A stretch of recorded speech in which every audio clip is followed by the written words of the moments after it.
The disrespect of Bill Goldberg is getting on my nerves.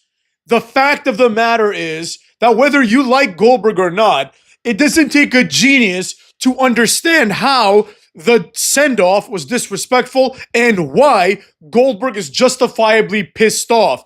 Now we got these pencil neck nerds coming out there and retconning it and saying Goldberg didn't deserve it. Now, I know that a lot of people are fair weather WWE fans. I know that a lot of people are new WWE fans, so they cannot appreciate how important Goldberg was. One of you sent me a video of Chael Sonnen, who I kind of like, you know what I mean? And he was saying the same things about Goldberg. And fundamentally, Chael Sonnen doesn't understand wrestling. He doesn't get it, right?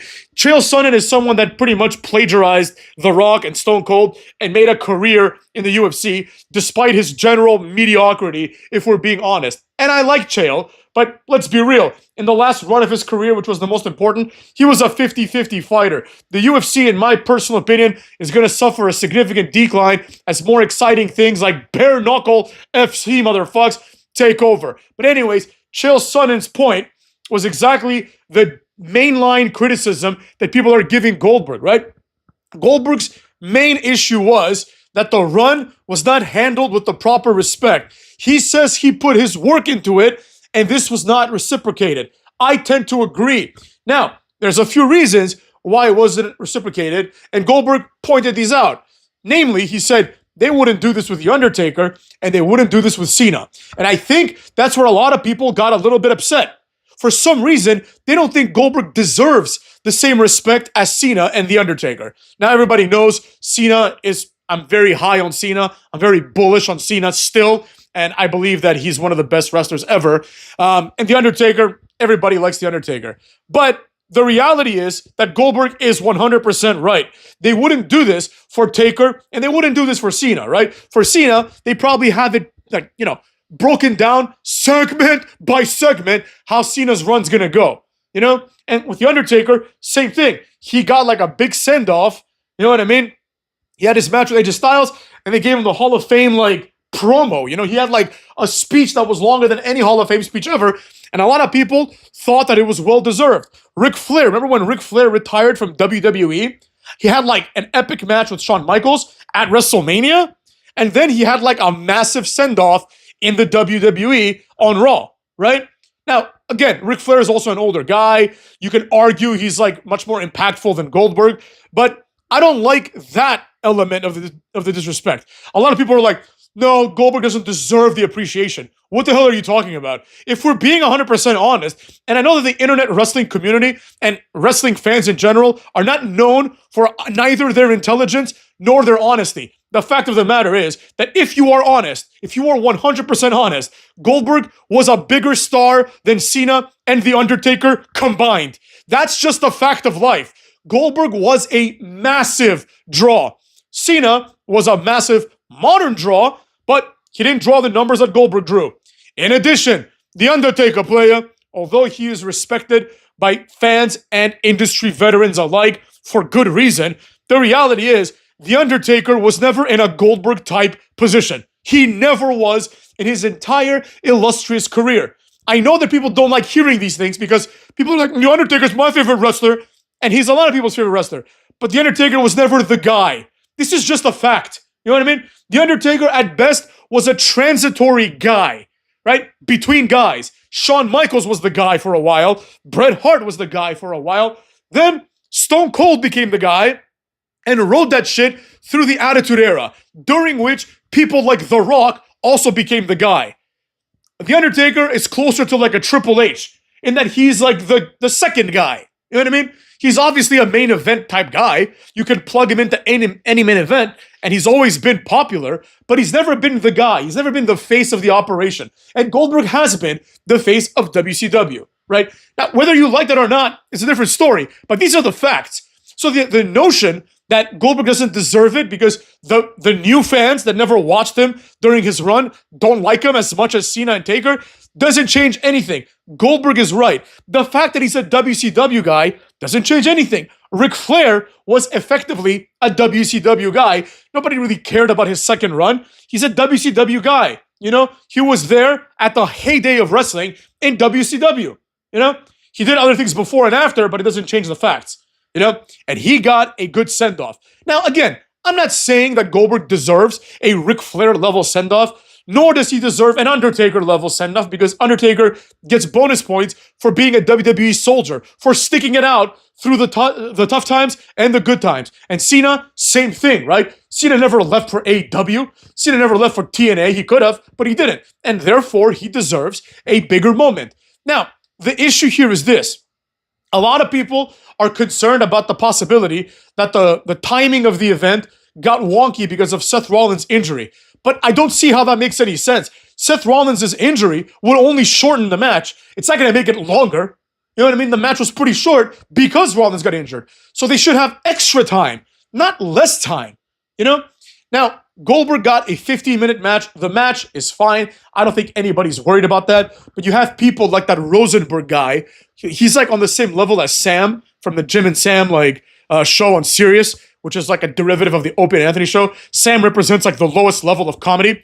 And this Rosenberg guy is like the same thing, right? They're just these two fans that think they know what they're talking about. Like the Rosenberg guy was like, Gunther should have squashed him. Under no circumstances does that make any sense whatsoever. Gunther is not this squash-worthy guy. He's just not. You know what I mean? I get Goldberg is old, but quite frankly, Goldberg looks like he can kick Gunther's ass still. You know? And quite frankly, in a real fight, I don't know what would happen. I could see Goldberg punch him in the face once and that's it. You know? So it's not unbelievable that Goldberg could win even at 58. You know, he's not 1,000 years old. But that's neither here nor there. I get that. I get that people think that Goldberg shouldn't have won. And he didn't win. But the idea that it should be a squash match, number one. The idea that somehow this also justifies the fact that Goldberg's mic time was cut off is inexcusable. You know, and the Chael Sonnen contingent, right? Because it's not just him, but a lot of people are saying this. They're saying that basically Goldberg was duped into thinking this was a retirement match, and all the smart people knew it wasn't. That's just a load of horseshit, because the reality is everyone treated it as a retirement match. Goldberg did, Gunther did, the WWE did, and the fans did. You know why? Because fundamentally, that's exactly what it is. Fundamentally, this is the last time, at least in the WWE, that we're going to see Goldberg. This is just how it is. We're going to see Goldberg for the last time, and that's it. We're not going to see him wrestle ever again, at least in WWE, as it stands, right? And that's something that we have to put some respect on. You know, people are acting like they did Goldberg a favor. And that is another thing that pisses me off, because the narrative has switched to like, you should be happy that you got all this money. Like he didn't earn it. You know what I mean? Like they paid him more than they normally would have. The reality is, without Goldberg, that episode, or whatever the fuck you call it, that segment, that, iteration of Saturday Night Main Event feels like a shitty episode of SmackDown or Raw. If it weren't for Goldberg, you couldn't justify putting it on quasi pay-per-view. He was the only guy there that has any drawability. Everybody else, if it was just them, nobody would watch. I'm sure nobody watched anyways, but at the very least, most people that watched probably watched for Goldberg. I can tell you that I watched because of the hater channel, but the only thing I was looking forward to was Goldberg. I couldn't give a rat's ass about anything else. And I think I speak for, maybe not the majority, but I speak for a lot of fans. So this notion that like Goldberg got what he deserved is petty. It's petty. It comes from a place of, I don't want to call it jealousy, but it's almost like this secondhand jealousy. You know, people look at their own heroes. Oh, Kenta didn't get a push, so Goldberg should be happy with what he got. That's the problem. They fundamentally are either stupid or don't understand how massive of a star Goldberg was. He was mainstream, motherfucks. Like, Goldberg is like the last crop of mainstream wrestling stars. You can make an argument for maybe, like Brock Lesnar, but that's it. After that, every single WWE star has not been mainstream. Like, Triple H is not a mainstream star. People don't know who the fuck he is. And if they do, they're like, oh, it's that guy, like Triple R. So people just say like different names. They don't know who the fuck he is. Goldberg, if you show people a picture of Goldberg, like if you show people a picture of Goldberg in like the year 2000, like everyone would know who he is. And Chael Sonnen also addressed this. He was like, but they didn't know his first name was Bill. What? Who gives a flying fuck? You know what I mean? Like, he's known as Goldberg. Like, they don't know his name. Like, nobody knows that Undertaker's name is Mark Calloway. You know? He's just The Undertaker. You know what I mean? It's simple as that. A lot of times people are presented as mononyms. In Goldberg's case, it's Goldberg. There are many people that are like that. Like, a lot of people don't know that Evander Holyfield's first name is Evander. You know? Like, a lot of people just know him as Holyfield. Lennox Lewis, Lewis. Right? Joe Louis, Lewis. Ali versus Lewis. Nobody says Muhammad Ali versus Joe Louis. See what I'm saying? This is a very common thing, especially in the context of sports. You can look at like fucking the NFL, like in its entirety. If you're not a quarterback or someone with a clever name, you know, or a cool name, nobody knows your first name. You know, people just know last names because that's how they're presented. It's just how it is, motherfuckers. Maradona. A lot of people don't know that Maradona's first name was Diego. A lot of people don't because they don't need to. He's just known as Maradona. Same thing with Bill Goldberg. You know, Goldberg was massively over. I don't know about Chael Sonnen because I could see him being one of these like newer fans, but the fact of the matter is, Goldberg was massively over. He's like one of the most popular wrestlers of all time. And the fact that you still have him wrestling today does merit, in my opinion, a better send-off. Now, do they owe it to him? No, they don't owe it to him. And Goldberg, I think, also conceded that this probably wasn't on purpose. I don't think it was on purpose either. A lot of people are like, oh, they just wanted to show him that they didn't give a shit about him, that he's been a pain in everyone's ass. Not at all. I think they just ran out of time. It's just poor decision-making. But in my opinion, that's worse. That's worse than like doing it to fuck with Goldberg. Because in this case, it exposes the company for being shitty at what they do. They should have made sure, and that's what Goldberg was saying, they should have made sure that Goldberg gets an opportunity to cut his speech. I mean, they're not going to give him the Hall of Fame speech of that caliber. They're not going to give him, like, you know, a segment on the next episode of Raw to explain himself. So this is what he's getting. And this is his moment. And for better or for worse, Goldberg has earned this moment. This is not the retirement match of Steve Blackman. This is not the retirement match of Ken Shamrock even. This is the retirement match of Bill Goldberg, one of the biggest stars in wrestling history, and definitely one of the biggest stars at wrestling's highest peak. At wrestling's zenith, it's like him, The Rock, Stone Cold, Sting. Those were the four stars. Everybody else was kind of B-level. You know, I'm talking about your Booker T's, your Scott Steiners, even DDP. These are like B-level guys. You know, and Hogan, I guess you can make an argument for. I mean, that wasn't his peak, but nevertheless, he was a big star. Everybody else was kind of just mid. Not mid in a bad way. Like, all these people are legends. Like, Booker T's a legend, but he wasn't as big of a star as Goldberg, obviously. So, he deserves, at minimum, a Booker T treatment. Now, some people may correctly point to the fact that Booker T didn't get a Booker T treatment. That's a mistake, too. Certain people that have entertained us for years, like, for example, if Goldust comes back to WWE, Goldust, if he retires, if it's his last match, he deserves some sort of recognition. I'll never forget it, motherfuckers. I'll put it to you this way. There was a match, it was a throwaway match on an episode of Raw. This is back in like 2003 or 2004 maybe, right? It was Tajiri versus Gregory Helms, right? And the announcers just, during the match, they explained that this is Tajiri's last match in WWE and that he'll be going back to Japan to continue his career. And Gregory Helms wins and leaves. Tajiri picks up the mic and he says, "Arigato gozaimashita," and then he just leaves, basically, right? He says like 3 words. And he's like, "Thank you for my time here," in Japanese, and he leaves. That's it, you know? And I thought to myself, like, bro, Tajiri's never going to be on TV again. I'm not saying Tajiri is The Rock, but give him like a 5-minute opportunity, you know? Just like Tommy Dreamer got, like something like that. I'm not saying everyone deserves like a big send-off, but if you know that someone's leaving and they're planning it out, give them an opportunity, you know? Tajiri, I get it, he didn't speak English very well, and also, obviously, he wasn't retiring. He was like in his 30s, so like nobody gives a shit, you know? It's not like he's dying, right? But Goldberg, he is dying in the context of his character. This is the end. So he deserves something. And the fact that he's angry, I think, speaks volumes. Now, is it the biggest slight of all time? No, it's not. It's not like, for example, if on John Cena's retirement, they just like cut the commercial, right? That'd be way worse. So it's not the end of the world. But it's understandable that he would be upset by it. It's understandable that he would complain about it. These are just the facts, you know? And that's fine too. You know, we could just leave it at that. We could leave it at they screwed him or they gave him a raw deal. He complained and that's the end.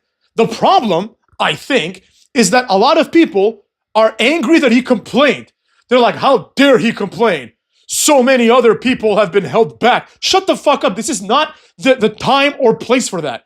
That's one thing about these modern fans. They're still pissed off that Luke Gallows never got a singles push. They're like, you got more than you deserve, but Cesaro didn't get what he deserved. Nobody cares. And yes, he did. Goldberg's better than Cesaro. Deal with it, cucks. You know? People keep talking about Goldberg's ability to work a match. You know, first of all, I'm sick and tired, and I've made a video about this relatively recently, so I'm not going to harp on it too much, but I'm sick and tired of this emphasis on the ability to work a match. First of all, motherfucks, nobody can tell if the match has worked well or not. Nobody can tell this, right? Like, for example, I've never been entertained by a Gunther match, and I have watched more wrestling than definitely like 95% of the world, right? I'm 37. I've been watching wrestling since 1997, basically. You know, almost 30 motherfucks, almost 30 years. I've watched a lot of wrestling. I've seldom missed WWE pay-per-views, except for like a few periods where I didn't watch very much. I've watched TNA. I'm into this shit, you know? And I'm not gonna sit here and pretend, and like everyone else does, everyone just sits down and they just completely lie to themselves. They're like, oh, Gunther can work a good match. No, he can't. Gunther cannot even have a good match, let alone work it, let alone lead the good match. Gunther's matches are boring as shit. It's a bunch of guys trading chops. He literally won a match against Ciampa with a chop. He just chops him and pins him. I couldn't believe it. I'm like, this is fucking retarded. It's like one of the worst things I've ever seen. You know? But people want to have this illusion. They're like, oh, he doesn't know how to work. Shut the fuck up. Like, Goldberg, I'm not saying Goldberg is fucking, Kurt Angle. I know he's not, right? I can tell that difference. I could see a Kurt Angle-Shawn Michaels match, and I'm like, wow, this is perfect. Nobody's making any mistakes, you know? Even The Undertaker, I could see matches with Taker, very few mistakes. I see matches with Goldberg, there are mistakes. But every match with Gunther has endless mistakes. Like, every move he does it shitty. You know? He does every move poorly. People are like, oh, this guy could definitely, work a match. And they're like, oh, he even made Gunther look bad. What are you talking about? You act as if Gunther's Kurt Angle. He's nowhere near. Gunther sucks. It's like the entire industry and the brain-dead fans are conspiring together to gaslight the rest of the world, it's not working in my opinion, to gaslight the world into thinking that Gunther's like this never-before-seen wrestler. He's literally Vladimir Kozlov. I'm fucking tired of this motherfucker. You know? Now, Gunther is a good choice for Goldberg, just because, they're both big, right? Goldberg cannot have his final match against, Tozawa, right? They're both big. Gunther was the champion. And Gunther, at the end of the day, he is athletic enough to be able to, maybe, use his core muscles to let Goldberg do the jackhammer, right? For a big guy. Braun Strowman ain't doing that, you know what I mean? Obafemi ain't doing that. Gunther does have coordination, but he's not good in the ring, meaning that he's not entertaining in the ring. And quite frankly, even if we bought into this shit, right? The reality is still the reality. The fact is that it's not impressive if you do boring shit. Like Kofi Kingston famously said, it's impressive because he's fat.